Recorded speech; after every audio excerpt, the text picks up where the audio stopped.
Kọmishọna Anambra Steeti na-afụ maka mmụta bụ ọkammụta Ngozi Chuma Ude ewepụtago ozi na-ezikọ na tam nke atọ nke afọ 2023 ga-amụpụta afọ 2024 n'afọ agụmakwụkwọ maka ụlọ akwụkwọ ọhaneze nwe nke ndị ụka nakwa nke ndị nọrọ onwe nwe na Anambra Steeti malitere agụmakwụkwọ ụnyaahụ. Onye nta akụkọ anyị ihe gbasara mmụta bụ Queen Anịgbọgụ gara n'ụfọdụ ụlọ akwụkwọ dị n'Awka na gburugburu ya iji wee weta akụkọ etu ha si wee bido akwụkwọ.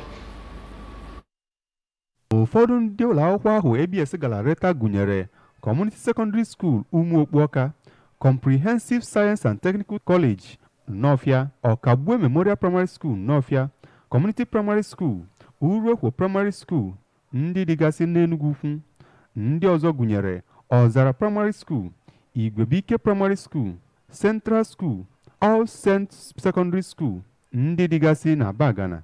Unity Primary School, Walter Memorial Secondary School nakwa Community Secondary School ndị dịkwa n'Ukpo. N'ime ụlọ akwụkwọ ndị a gara leta, ọ bụ sọ Community Secondary School Umuokpuoka bụ nke agụmakwụkwọ na-aga n'iru na ya, ebe ndị ọzọ bụ ndị ejiri igodo gbachiche n'ọnụ ụzọ ha, enweghịkwa ndị nkụzi maọbụ ụmụ akwụkwọ ndị ahụrụ. Otu onye nche nke nọ n'ebe ahụ kwuru na ihe mere ya bụ maka ya bụ nọrọ n'ụlọ nke a na-eme kwa Mọnde, mana dịka a bịara na Community Secondary School Umuokpuoka, onye isi ụlọ akwụkwọ ha nakwa ndị ụlọ akwụkwọ bụ ndị nọnụ na-azacha ma na-ekpochagasị ebe niile ka ọ na-agwa ABS okwu. Onye prịnsịpal ya bụ ụlọ akwụkwọ, Oriakụ Gloria Aratoke, kwuru na ụlọ akwụkwọ ahụ bụ ndị dịgoro njikere maka ya bụ agụmakwụkwọ n'ihi na ha mere nchịkọba nke a ga-emebi tupu ebido akwụkwọ n'ụbọchị Fraịde n'izuụka gara aga. O mekwara ka amata na ya ji ọtụtụ igwe nzirịkọta ozi dị iche iche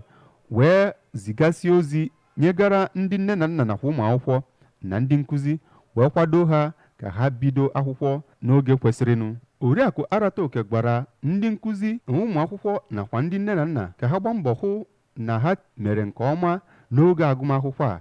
gbara ajọ ihe ndị ahụ ha mere n'oge gara aga ọsọ iji wee hụ na agụmakwụkwọ gbagoro n'ogo dị elu.